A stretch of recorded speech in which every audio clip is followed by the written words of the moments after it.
තනිකම කියන්නේ එක අතකට සැනසීමක් බං. ඔබට හිතෙන්නේ නැද්ද ඒක මාර නිදහසක් කියලා? තනිකම කියන්නේ පට්ට වේදනාවක්. හැබැයි අපි ඒක එළියට පෙන්වන්නේ නැහැ. අපි ඒක හිත ඇතුලේ අංගන් ඉන්නවා බං.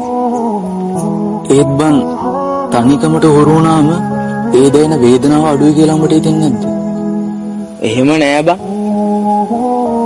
තනිකමට හුරු වෙනවා කියන එක කරන්න බැරි වැඩක්. තනි වුණාම හැමදේම හරි ඉක්මනට එපා වෙනවා බං.